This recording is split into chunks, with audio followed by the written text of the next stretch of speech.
Hello everyone. इस video lecture में हम बीएससी थर्ड ईयर का फिजिक्स स्टार्ट करने जा रहे हैं, जिसका पेपर फर्स्ट है। पहला पेपर है रिलेटिविटी एंड स्टैटिस्टिकल फिजिक्स, जिसमें पहला यूनिट है रिलेटिविटी। नाउ रिलेटिविटी पढ़ने से पहले हमें थोड़े बहुत कंसेप्ट क्लासिकल मैकेनिक्स के आने चाहिए, तो हम पहले क्लासिकल मैकेनिक्स के बारे में थोड़ा सा पढ़ेंगे और उसके बाद हम रिलेटिविटी इन डेप्थ पढ़ेंगे। तो स्टार्ट करते हैं।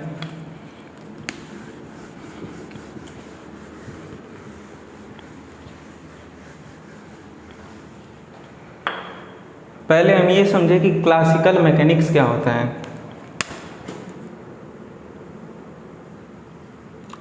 Classical mechanics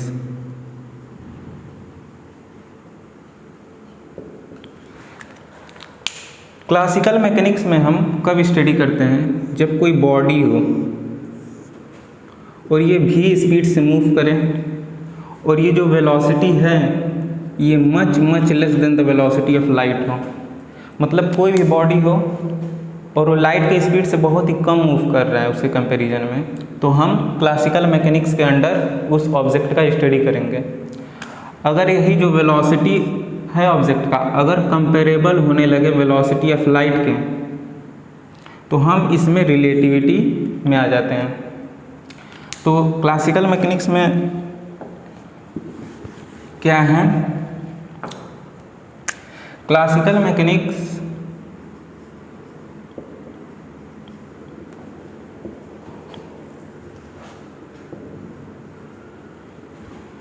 deals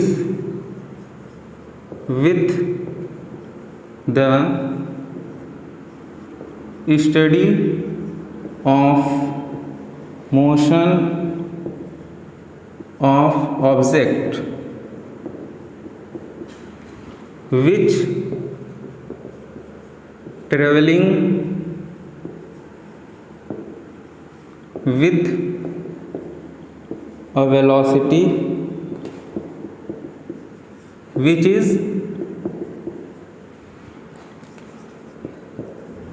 much less than the velocity of light।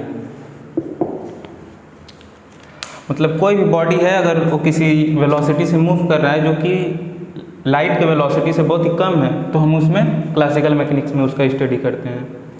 अब क्लासिकल मैकेनिक्स में न्यूटन अपने 3 कंसेप्ट दिए थे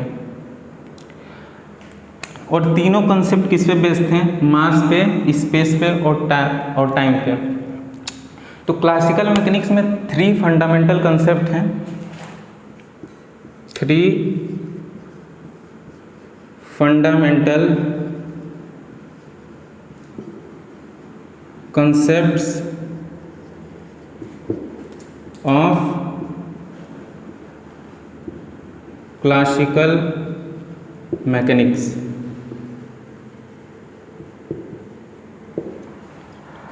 three fundamental concept of classical mechanics. तो जो न्यूटन थे वो क्या बोले थे कि जो मास होता है, टाइम होता है और जो स्पेस होता है, ये तीनों ही एब्सोल्यूट क्वांटिटी हैं। ये तीनों ही क्या हैं? एब्सोल्यूट क्वांटिटी हैं और इनवेरिएंट हैं। ये तीनों क्या हैं? Absolute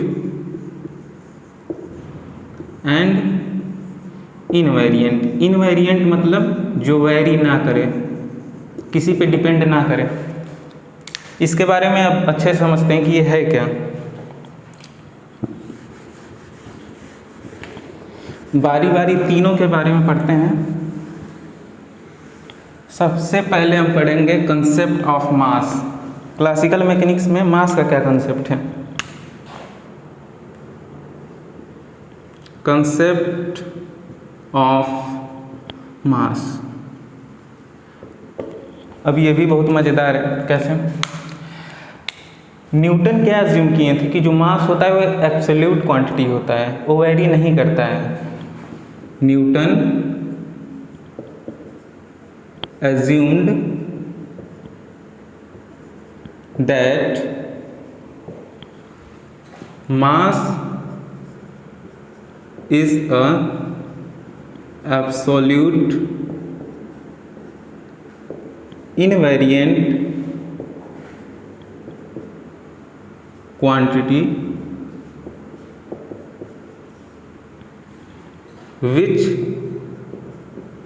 do not depend on the velocity of body. मतलब कोई भी अगर बॉडी है किसी वेलोसिटी से मूव कर रहा है, ये कोई बॉडी है, इसका मास m है, v वेलोसिटी से मूव कर रहा है, तो जो रेस्ट, अगर मान लो ये रेस्ट पर है, v 0 है, तब इसका मास m है, और ये v वेलोसिटी से ट्रेवल करके यहाँ पे आ गया, इस समय भी इसका मास क्या होगा, सेम होगा। अगर ये m डैश मान लें तो m is equal to m dash, ये दोनों मास सेम होगा। मतलब मास जो है वेलोसिटी पर डिपेंड नहीं कर रहा है, किसमें, क्लासिकल मैकेनिक्स में। अभी हम देखेंगे कि जब हम रिलेटिविटी पढ़ेंगे तो उसमें जो मास है वो वेरी करेगा, जैसे जैसे स्पीड बढ़ाएंगे मास भी बढ़ेगा। अब हम तो धीरे धीरे चलते हैं तो हमको लगता है कि हमारा जो रेस्ट पे मास है वही मूव करने पे भी मास है, लेकिन ऐसा नहीं है, मूव करने पे मास बढ़ जाता है। एक छोटा सा एग्जांपल लेते हैं।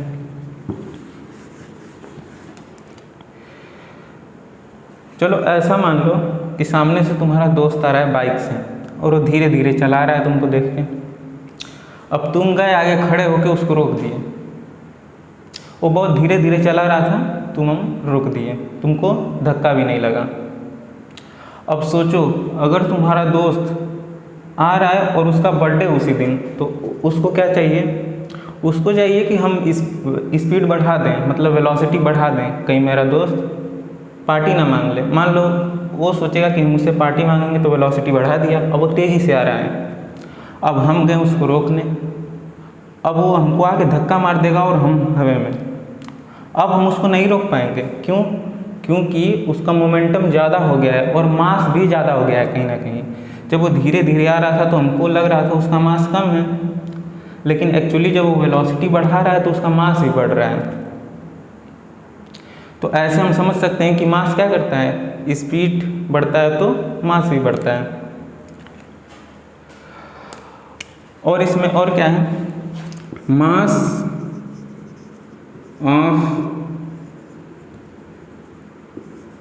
Of an object do not change in any process. किसी भी प्रोसेस में मास नहीं चेंज होता है। फॉर एग्जांपल यहाँ पे हम एक आइस क्यूब ले रहे हैं, आइस बर्फ, इसको हम पिघला दिए, इस समय इसका मास m है, और जब हम इसको पिघला दिए मतलब मेल्ट कर दिए, इस समय जो मास m डैश है ये दोनों आपस में क्या होगा, इक्वल होगा, m is equal to m dash. मतलब मास चेंज नहीं कर रहा है इस प्रोसेस में। लेकिन न्यूक्लियर फिजिक्स में मास वेरी कर जाता है, वो भी समझाते हैं कैसे। क्लासिकल मैकेनिक्स में तो मास नहीं चेंज होगा, पर न्यूक्लियर फिजिक्स में मास चेंज हो जाता है। कैसे, समझ लो यहाँ पे प्रोटॉन है बहुत सारा और यहाँ पे न्यूट्रॉन है, ठीक। अब क्या हुआ, हम इन सब को कंबाइन करके एक न्यूक्लियस बना दिए जिसमें प्रोटॉन है बहुत सारा और न्यूट्रॉन है, ठीक। न्यूक्लियस में न्यूट्रॉन और प्रोटॉन होता है।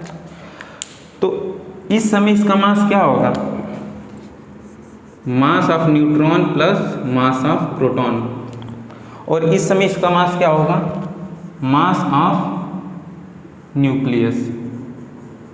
तो ये जो मास है और ये मास है दोनों बराबर आना चाहिए, बट मास ऑफ न्यूक्लियस कम आता है, मास ऑफ न्यूक्लियस कम आता है। ऐसा क्यों? क्योंकि हम जब मास ऑफ न्यूट्रॉन और जो मास ऑफ प्रोटॉन है, मतलब न्यूट्रॉन और प्रोटॉन को जब हम कंबाइन करते हैं तो कुछ एनर्जी रिलीज हो जाता है, और जो एनर्जी रिलीज हो जाता है वो मास ही होता है, मास एनर्जी में कन्वर्ट हो चुका होता है। अभी हम रिलेटिविटी में पढ़ेंगे कि मास को हम एनर्जी में भी कन्वर्ट कर सकते हैं। तो यहाँ पे हमको क्या दिखा कि जो मास है वो वेरी कर रहा है न्यूक्लियर प्रोसेस में। अच्छा, जो एनर्जी रिलीज होता है इसमें, उसी को हम लोग बाइंडिंग एनर्जी बोलते हैं। अभी न्यूक्लियर फिजिक्स में हम पढ़ेंगे। तो यहाँ पे हमको क्या मिला कि मास भी वेरी करता है, लेकिन क्लासिकल मैकेनिक्स में नहीं वेरी करता है। यही कंसेप्ट है। अब हम पढ़ते हैं कंसेप्ट ऑफ टाइम।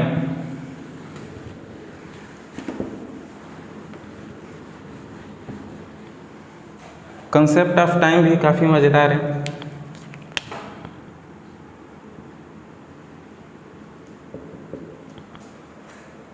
अब टाइम का क्या कंसेप्ट है? न्यूटन assumed that, क्लियर तो आ रहा है?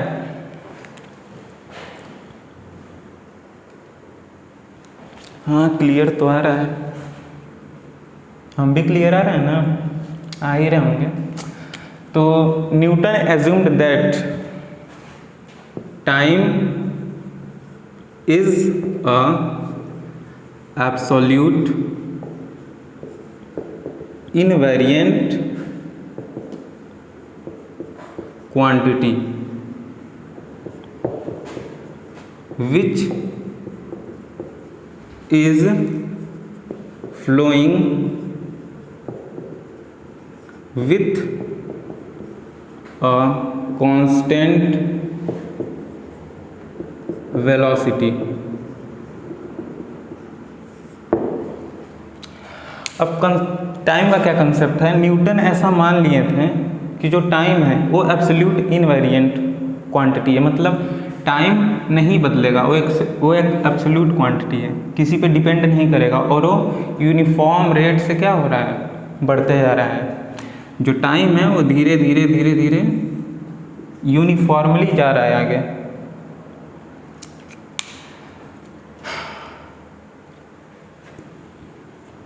इसके आगे लिख लेते हैं which do not depend on any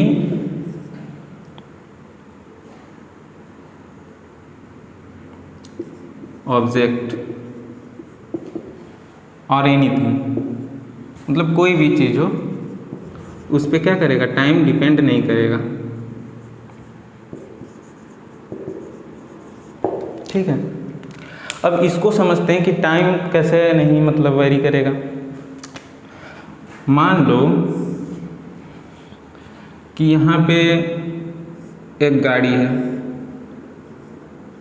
ठीक, 5 मिनट बाद ये गाड़ी यहाँ से यहाँ पे आ गई। 5 मिनट बाद ये गाड़ी यहाँ से यहाँ पे आ गई। अब हम यहाँ से इस गाड़ी को देख रहे हैं, मान लो ए इसको देख रहा है, ये 5 मिनट में यहाँ से आ गया। एक ऑब्जर्वर बी है, ये इसको देख रहा है, तो ये गाड़ी यहाँ से 5 मिनट में, ये यहाँ भी टाइम लगा। और एक ऑब्जर्वर सी है, अब ये देख रहा है, तो ये गाड़ी 5 मिनट बाद यहाँ से यहाँ गया, मतलब टाइम सेम लग रहा है इस पॉइंट से इस पॉइंट तक जाने में। किस में? क्लासिकल मैकेनिक्स में। लेकिन अगर ये वेलोसिटी लाइट के स्पीड के कंपेरेबल होने लगे तो क्या होगा?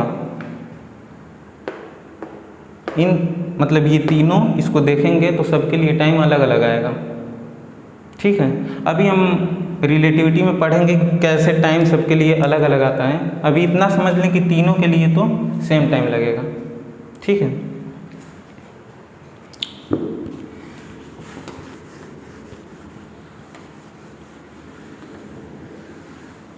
अब देखते हैं कि स्पेस का क्या कंसेप्ट है। Concept of space.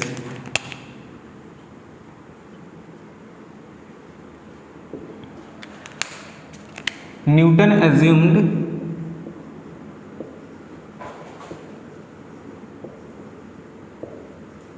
that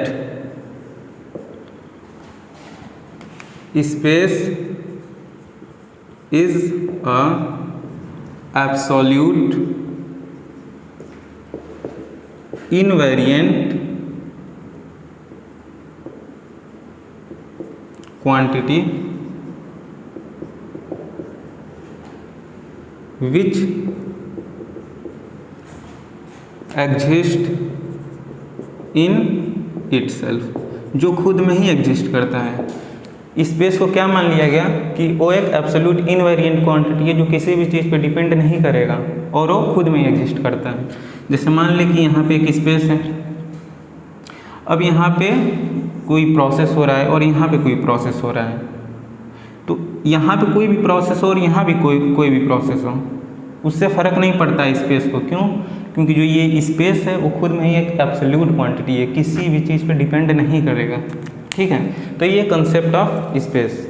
ठीक है, अब हम पढ़ेंगे रेफरेंस फ्रेम मीन्स रिलेटिविटी। अभी स्टार्ट करने जा रहे हैं। और रिलेटिविटी बहुत ही अच्छा टॉपिक है, काफ़ी मज़ेदार टॉपिक है और काफ़ी इजी भी है। हालांकि सब लोग बोलते हैं कि रिलेटिविटी काफ़ी टफ है बहुत इजी।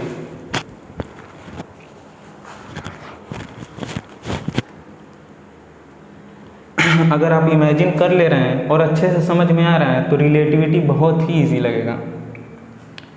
हालांकि कोई भी चीज़ समझ में आता है तो इजी लगता है, वो तो सिंपल सा कॉन्सेप्ट है। तो अब स्टार्ट करने जा रहे हैं relativity.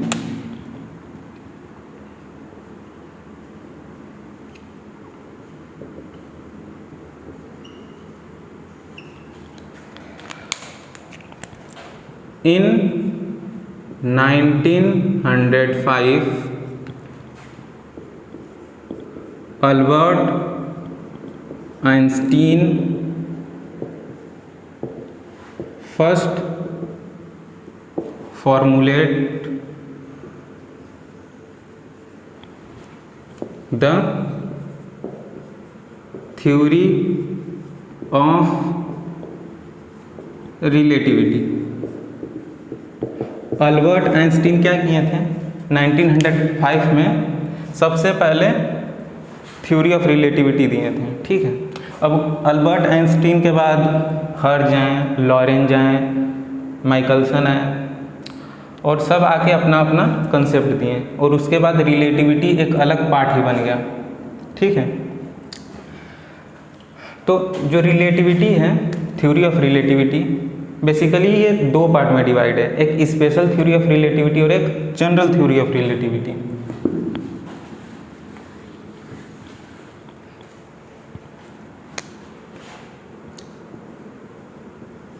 Theory of relativity broadly divided into two parts. ठीक है, पहला special theory of relativity,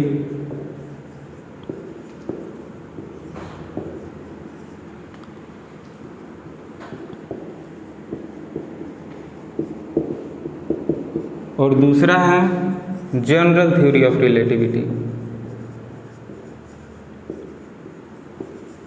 general theory of relativity. ठीक है, स्पेशल थ्योरी ऑफ रिलेटिविटी में क्या होता है, कोई भी ऑब्जेक्ट है मीन्स कोई भी फ्रेम है वो कांस्टेंट वेलोसिटी से मूव करेगा और एक्सेलरेशन 0 होगा इस केस में। और जनरल थ्योरी ऑफ रिलेटिविटी में जो फ्रेम होता है उसका वेलोसिटी वेरिएबल होता है। वेरिएबल होगा मतलब एक्सेलरेशन 0 नहीं होगा, कुछ ना कुछ एक्सेलरेशन तो होगा ही। तो बेसिकली हमको special theory of relativity study करना है बीएससी थर्ड ईयर में। General theory of relativity BSc third year के सिलेबस में नहीं है और ये आउट ऑफ स्कोप है। आउट ऑफ स्कोप मतलब इसके बारे में स्टडी नहीं करना है। यहाँ कट बना दे रहे हैं, इसके बारे में स्टडी नहीं करना है। जनरल थ्योरी ऑफ रिलेटिविटी हमें केवल पढ़ना है स्पेशल थ्योरी ऑफ रिलेटिविटी, ठीक है। तो अब समझते हैं स्पेशल थ्योरी ऑफ रिलेटिविटी क्या है definition wise.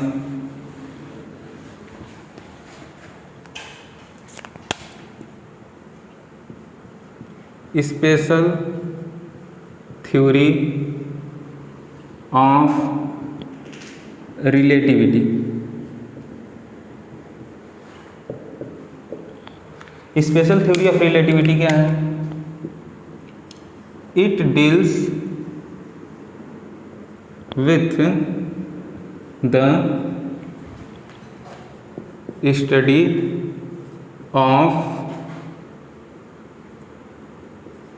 of an object or body which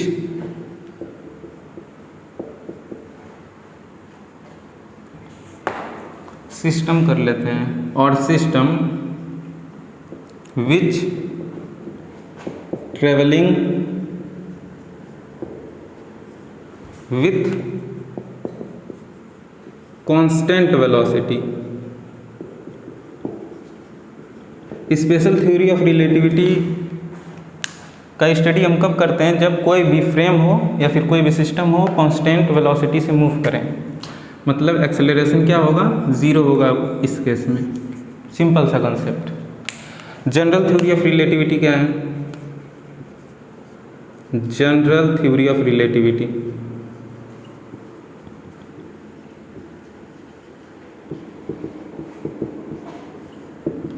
ठीक, it deals with the study of an object और system which moving with variable velocity. और यहाँ पे लाइट गई, और इसमें क्या होगा? एक्सेलरेशन ज़ीरो नहीं होगा। सिंपल सा कॉन्सेप्ट, ठीक है। क्लियर दिख रहा है?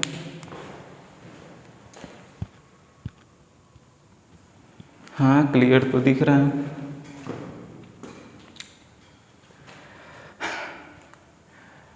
ये पहला वीडियो है तो इसमें हम केवल डिफिनीशन अभी देख रहे हैं। जो अगला वीडियो आएगा उसमें हम डेरिवेशन करेंगे।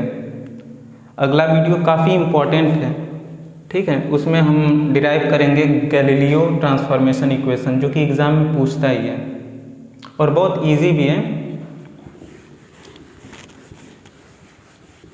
लेकिन उससे पहले ये छोटे छोटे डिफिनीशन काफ़ी इम्पोर्टेंट हैं।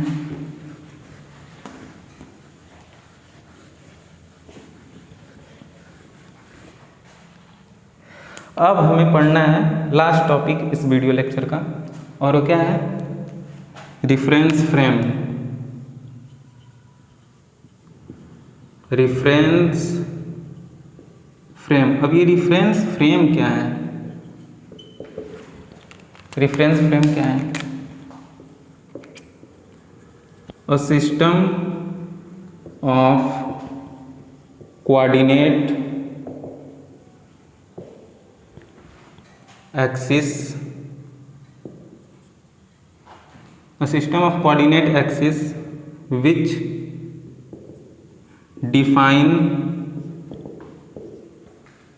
defines the position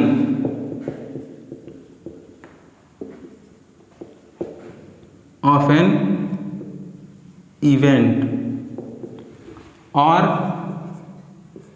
an object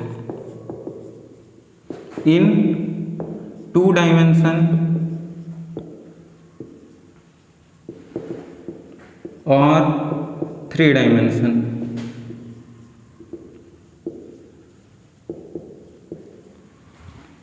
is known as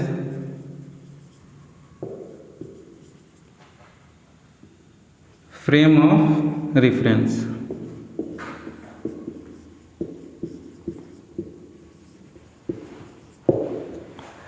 reference frame का सबसे सिंपल सा एग्जांपल लेते हैं,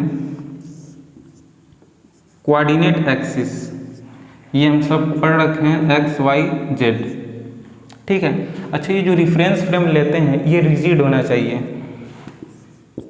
रेफरेंस फ्रेम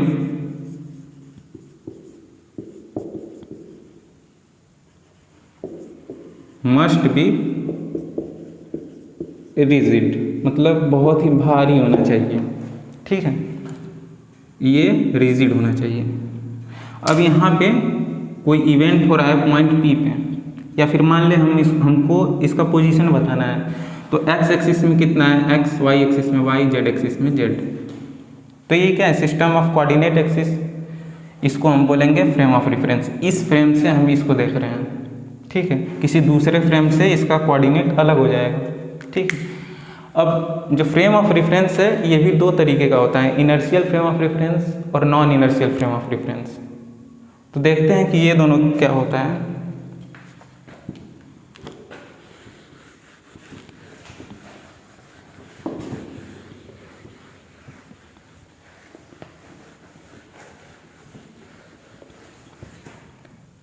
अच्छा, एक छोटा सा डिफिनीशन पूछता है कि space time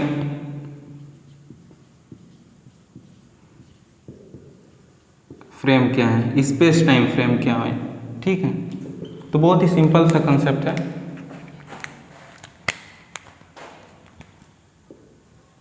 a system of four coordinate, a system of four coordinate x y z t, ठीक है, which defines the position of an event or object is known as space time frame। यहाँ पे हम देख रहे हैं कि space time frame, space का मतलब स्पेस में कहाँ पर है, और टाइम का मतलब अब यहाँ पे हम एक चौथा कोऑर्डिनेट भी लेंगे, टाइम, ठीक है। इसी को हम क्या बोलते हैं, space time frame, okay.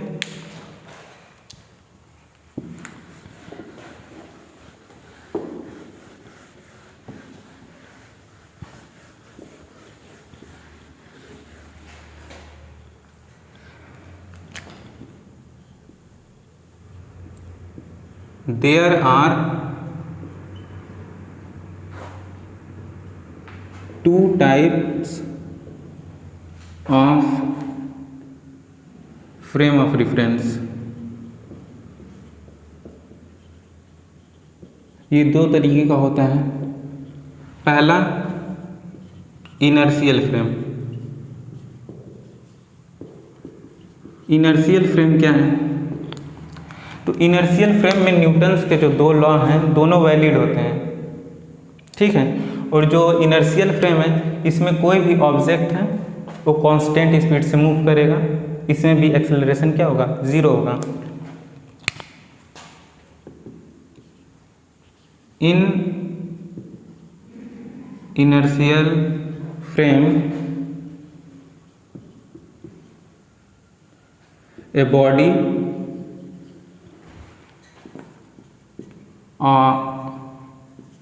or system move with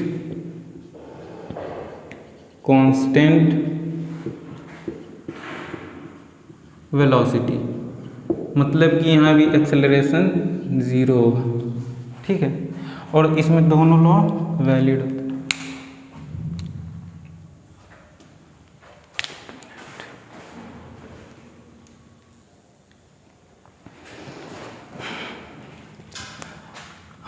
हाँ, तो हम कहाँ थे? Inertial frame of reference. Inertial frame of reference में कोई भी सिस्टम है वो कांस्टेंट स्पीड से या कांस्टेंट वेलोसिटी से मूव करता है और एक्सेलरेशन 0 होता है। इनर्शियल फ्रेम ऑफ रेफरेंस में न्यूटन के दोनों लॉ वैलिड होते हैं।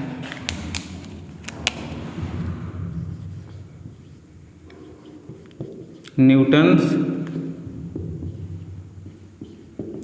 First and second law are valid in inertial frame. ठीक है, अब देखते हैं non inertial frame of reference क्या है।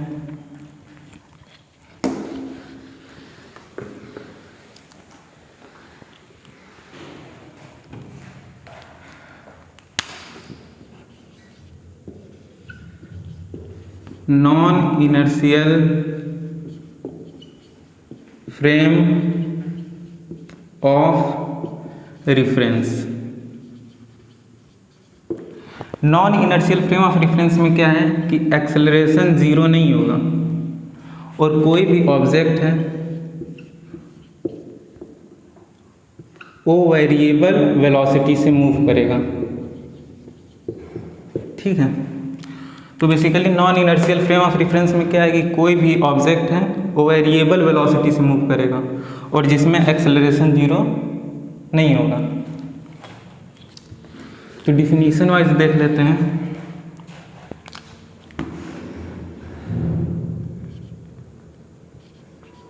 इन दिस एन ऑब्जेक्ट और system moves with variable velocity means acceleration 0 नहीं होगा। अगर वेलोसिटी चेंज कर रहा है तो एक्सेलरेशन जाहिर सी बात है 0 नहीं होगा। अब हमको पढ़ना है रिलेटिविटी और वो भी स्पेशल थ्योरी ऑफ रिलेटिविटी। तो स्पेशल थ्योरी ऑफ रिलेटिविटी में हम non inertial frame of reference नहीं कंसीडर करते हैं। क्यों? क्योंकि यहाँ पे एक्सेलरेशन 0 नहीं है। स्पेशल थ्योरी ऑफ रिलेटिविटी में हम केवल इनर्शियल फ्रेम ऑफ रेफरेंस के बारे में पढ़ते हैं। तो जाहिर सी बात है इनर्शियल फ्रेम ऑफ रेफरेंस का कुछ इंपॉर्टेंस भी होगा। तो अब हम देखेंगे कि इनर्शियल फ्रेम ऑफ रेफरेंस का क्या इंपॉर्टेंस है और क्यों स्पेशल थ्योरी ऑफ रिलेटिविटी में हम इनर्शियल फ्रेम ऑफ रेफरेंस के बारे में ही पढ़ते हैं।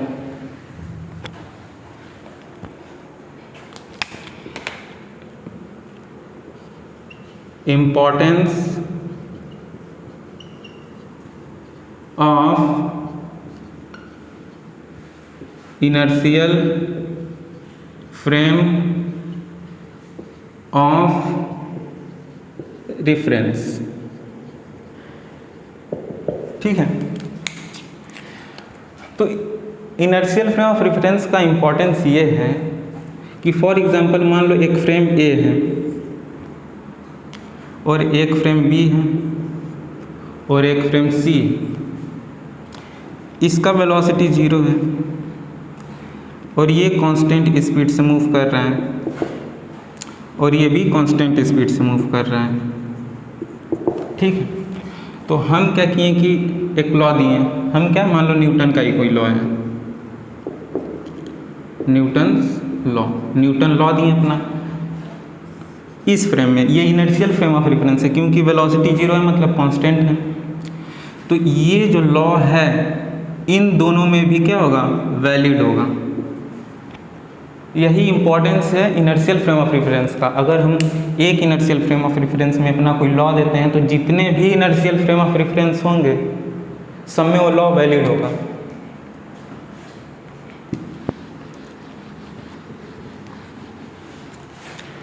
तो पहला पॉइंट क्या है,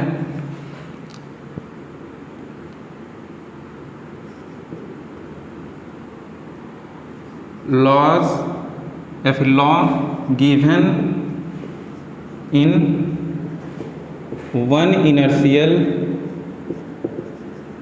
frame is valid for all inertial frame. इसका दूसरा इम्पोर्टेंस क्या है, फिर से मान लेते हैं वही 3 कंडीशन, फ्रेम ए, फ्रेम बी और फ्रेम सी। इसका वेलोसिटी हम 0 लिए थे, इसका कांस्टेंट और इसका भी वेलोसिटी कांस्टेंट, ठीक है। और फॉर एग्जांपल न्यूटन का जो सेकेंड लॉ है F is equal to dp/dt। Newton second law क्या था कि rate of change of momentum is directly proportional to external force.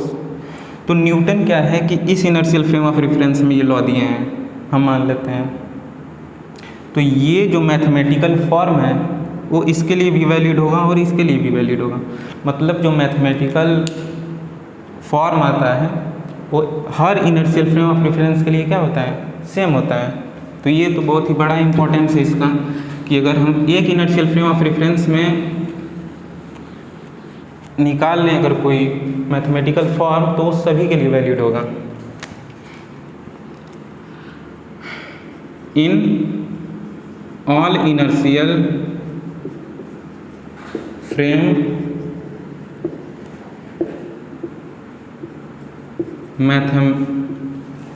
Mathematical form is same. सभी में क्या होगा, सेम होगा। यही है real importance of inertial frame of reference. तो इस वीडियो लेक्चर के लिए इतना ही। नेक्स्ट वीडियो में हम बहुत ही इम्पॉर्टेंट टॉपिक देखेंगे, मोस्ट इम्पॉर्टेंट, जो कि एग्ज़ाम में पूछता ही है और ना भी पूछे तो कंपटीशन पॉइंट ऑफ व्यू से काफ़ी इम्पॉर्टेंट है और काफ़ी इजी भी है। और वो है क्या, गैलीलियन ट्रांसफॉर्मेशन